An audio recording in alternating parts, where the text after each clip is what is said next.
Hello everybody and welcome back to another video. So, have you ever made a painting and it's not your favorite painting, but it's not your most hated painting either? Well, that is what this painting is for me. So, what I'm going to show you today is how you can take a painting like this and turn it into something like this. Can you see that?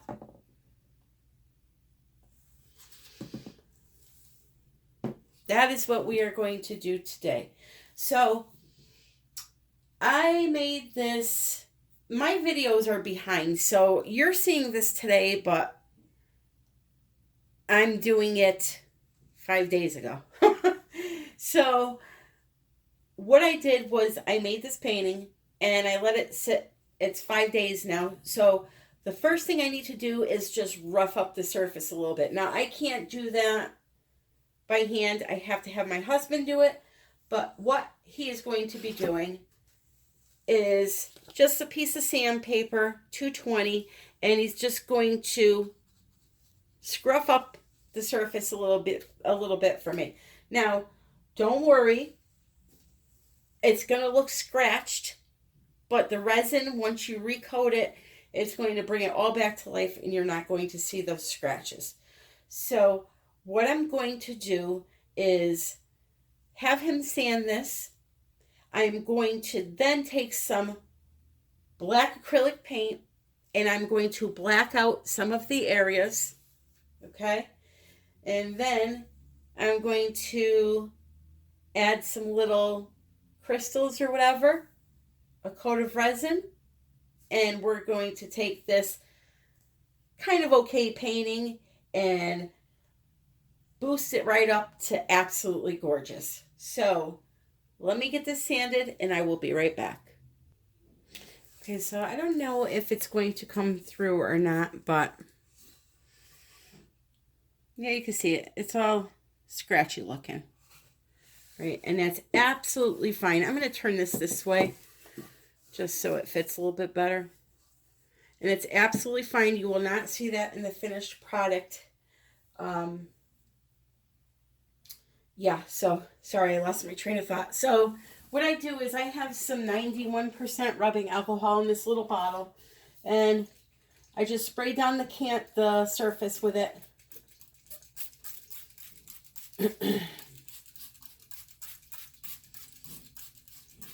Okay, and then I just wipe it down. I buy these handy wipes at BJ's, which is a wholesale club. I think there's, probably like 100 of them in there. And they seem to work good for me for just, simple stuff like this. So the sanding, by the way, you don't need a man to sand your canvas like I do. It's just with my hands being so bad, I cannot hold sandpaper like that. That would really do a job on me. So that's why I just have him do it quick. The sander, once in a while, I use that. And it's got a little handle to hold on to. But even that is pretty rough on me, but I don't ever have like big things to do. But I just didn't want to scare you guys into thinking you have to have a man to sand, because you don't. No offense, guys. So, all right, so the next step is going to be to figure out what kind of areas, which areas you want to black out. Now, for me, I think I'm going to come up this way. This is going to be the top of my picture. And I'm seeing stalactites. Stalactites, I believe, come from the ceiling. Stalagmites from the ground. Inside the cave, the icicle-looking things that grow, the crystals. So you want to get a good brand of black acrylic paint. Actually, I don't even know why I'm saying black, because I'm doing white. You want to get a good quality, thick, heavy white paint for this. Only because resin is a slippery surface, and even though we just sanded it and there's going to be a little bit of tooth on the canvas from that, something like a fluid acrylic or a deco art, it's going to take you layer upon layer to cover this. So that's why I get this here Golden brand. This is really, really thick stuff. It's a heavy body acrylic. You could see how thick that is. So what I like to do is I will take a white marker and I will put a little dot on the areas that I think that I want to white out. So, for example, I would love to white out this whole corner here.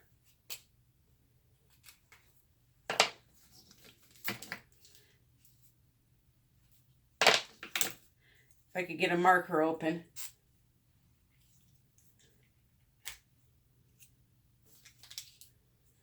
Here, I'll use this one. Hopefully it's all right. So right here, I want to white out that area.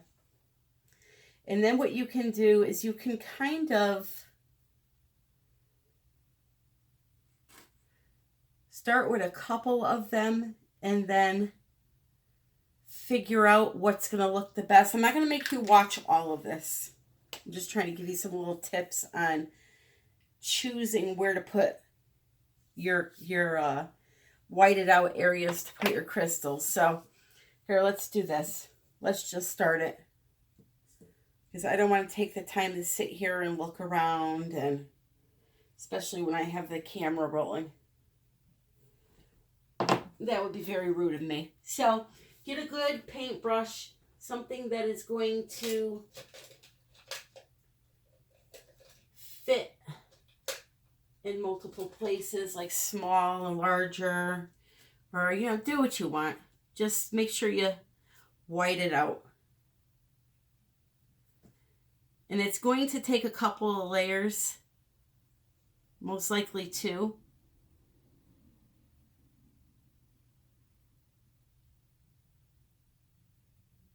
So basically what you're doing is a reverse negative space, right? Because you designed your painting already, and now you're just adding in the negative spaces. This is the easy way to do it.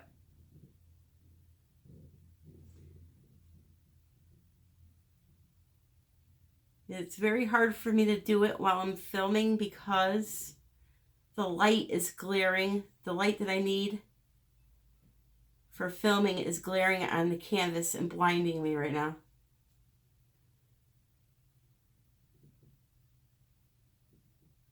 So I'll just do this one section here with you and then pause it.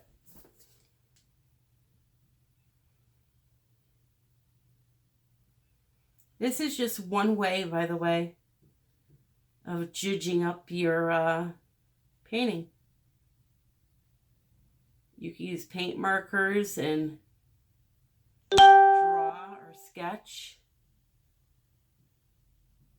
It's all different kinds of things that you can do.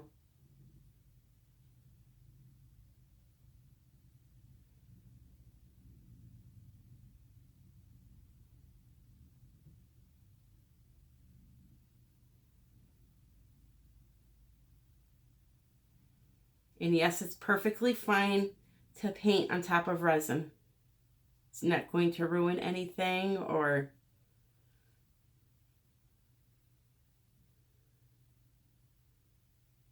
screw up the bottom, or, you know, the resin is not going to seep up into the paint or leak. That's all cured. All right. So then I got that part. And then I would probably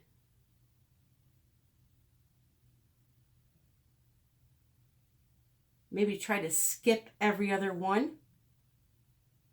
I don't know, you got to kind of get the feeling, get Look at it and get a feeling of what you think would look good. And you also have to envision crystals being here, because that's why we're whiting it out, to put those crystals in. Just like on this one here. This one I did with black. It was a painting that I absolutely hated. Right? So, let me get this all set up, painted. I'm going to do each area, and then I'm going to go over each area again, and then I will come back. Okay guys, so I've whited out my areas that I want to add my gems, my crystals, my rocks, my glitter, whatever I'm going to put in this area, these white areas. Here's the thing, with acrylic paint, especially doing these smaller areas, it can look very streaky looking. So my plan is to add white resin just in through these areas that I painted white. But the thing is with resin is it's very hard to control where it goes. There's things that factor in. Is your table level? Is, in my case, my house level? You know, how much you put, how far it spreads out. It's just a bunch of things. So before I do that, what I want to do is create some kind of border around these areas, especially these smaller areas here. Those are going to be a really big pain to try to keep the resin inside of. So what I'm going to do is I'm going to use some glitter glue. Now, what I have here is stickles, and they come in different colors. I have them, I believe I have them linked down below. This one is diamond, and it's a pretty just sparkly, iridescent glitter glue. And what I'm going to do is I'm going to just draw a border around at each area. Now, it's not going to be high. I'm just hoping that with this and the rocks being placed, that it will contain the resin. You know, I still have to be careful, but I'm hoping that it'll contain the rocks I'm going to use, which, by the way, I'm going to be using these rocks I got at the Dollar Tree. They're white, but they're sparkly. I don't know if you can see it or not.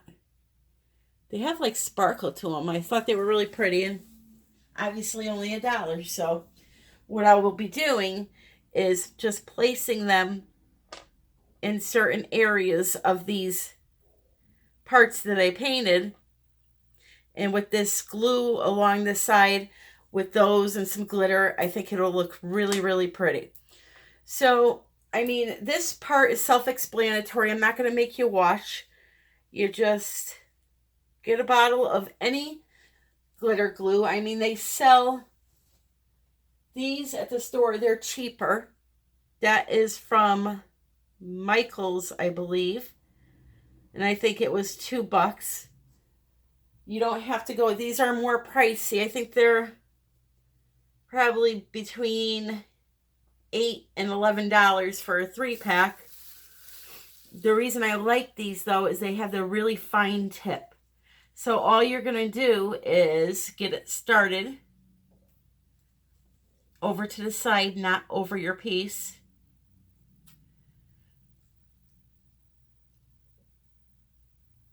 And this will dry on top of the resin. I've tested this before. Okay, you're going to make a nice barrier going all the way around. As I said, I'm not going to torture you with this. I don't even have my painting propped up on cups right now. It's like teeter-tottering on something, but I just wanted to show you quick what I'm going to do. Okay, so I'm going to do that all the way around, and hopefully that little bit of barrier will help contain the little tiny bit of white resin I'm going to put in those areas. So I'm going to outline every single white area you see here, and then I will be back with the next step. Okay, guys, so the glue that I did all the outlining with the stickles is all cured. And what I did was I went ahead and placed my stones where I wanted them to save time. They're not attached. They come off. So now I'm going to show you the next step, which is adding the resin. Okay, so I was going to use white resin in the white areas, but because the paint came out pretty good, I'm not going to do that. I'm just going to use clear. Forget I hit these over here with my hand. So what my plan is to cover the entire thing with clear resin, coat the sides with clear resin, and then I'll let it sit for like 20 minutes. Obviously, I will pause you guys, and then I'll come back to add my diamond dust I have. I'm going to be using some of Laura's Art Corner crystal clear glass glitter chunks, and that's what those look like. Nice and big. Be careful, you can't get cut on them, so you got to use them with caution. And then I also want to use some iridescent unicorn extra fine glitter, and I believe that one is from AC Moore, which is a craft store here in Connecticut.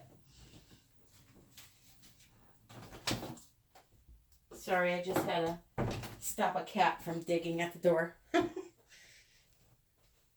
What can I say? They love their mother. All right, so here we go. I like doing this like when I make a painting and it's all right. Do something to make it a little bit different. That's all. I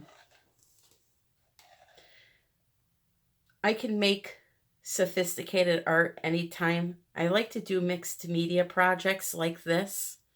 It's just something different to break up the monotony, you know? And to have a little fun along the way.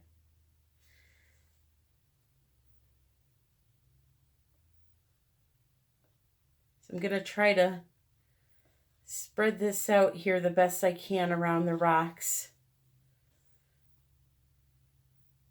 I just wanted to lay some down in that thick area there. And my plan is to press or push the clear resin up against the rocks like this to get it all to fill in. Hope I made enough. This is a 12 by 16 and I made 10 ounces.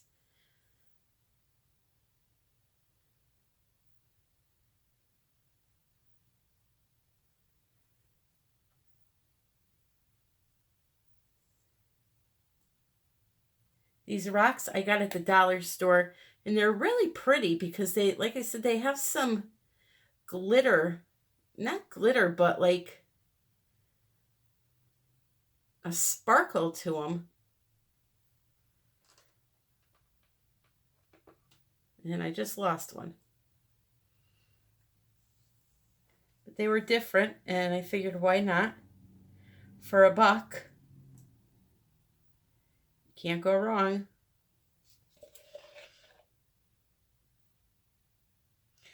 So I'm going to finish spreading this out.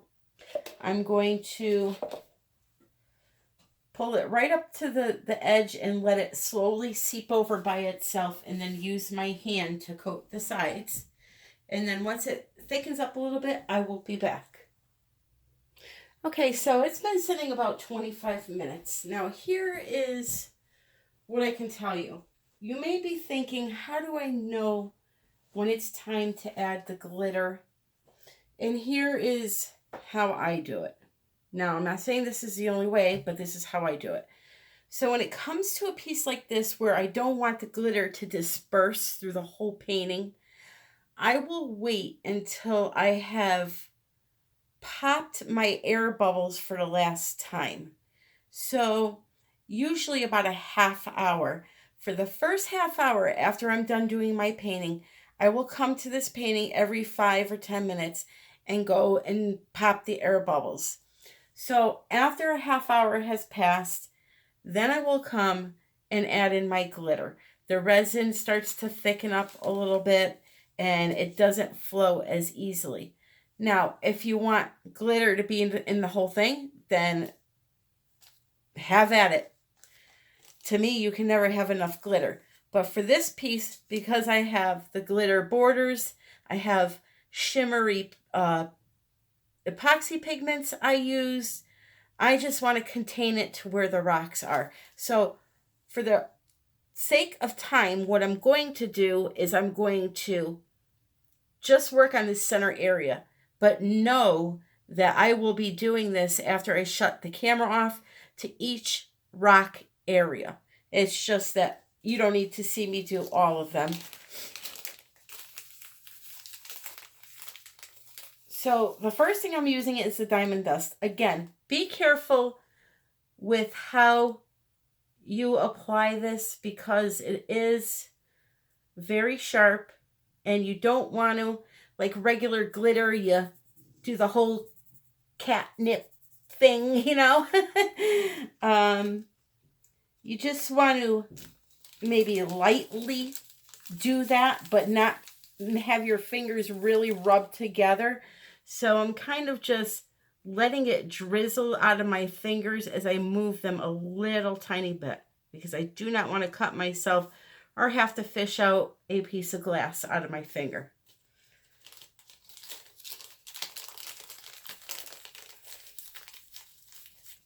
So this is the diamond dust. Now you won't be able to see this right now. You'll be able to see it more when I show you the finished piece at the end and I move it around. Laura's Art Corner, her crystal clear glass chunks is identical to diamond dust, but it's much bigger, and I love it because the bigger the better, right? So with this, though, you don't need as much because the flakes are a lot bigger. And this will really pop when the light catches it. This also, though, you have to be careful.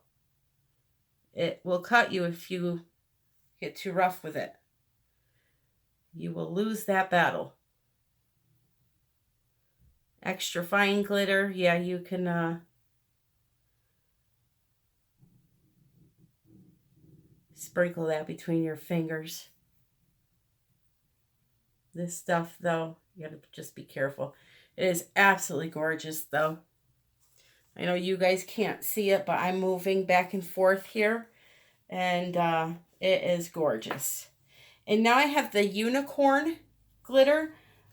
Now these glitters have shakers on them, but I'm not going to shake it, because if I shake it, it's going to get in areas that I don't want it. So I'm just pouring a little bit in my palm like that. And I'm going to, I don't know if you can see this, you probably can't. I'm going like this over to the side away from the canvas. So any spare particles that may fall that aren't secure in between my fingers don't fall in the painting. So once I'm sure that there's not going to be anything else flying off my fingers, then I will come over here and sprinkle it on. And when I take my hand away, I will also go like this and move back so no spare particles fall off.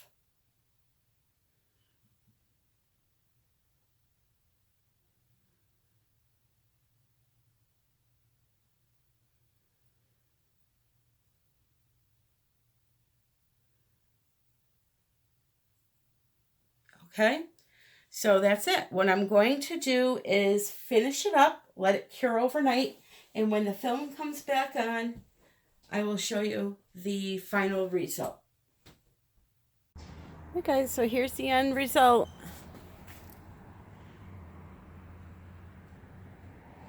Hoping you could see some of the sparkle, especially in the centerpiece. I really like the way it came out. Very happy with it. Sorry about my shadow there. There's nothing I could do about that. Yeah, this centerpiece here is really magical in person. So I hope you enjoyed this video. If you did, please give it a thumbs up, subscribe, share, and don't forget to click the notification bell if you are new to the channel. I have some crazy ideas coming up, and I hope to see you back. Have a great day and happy pouring.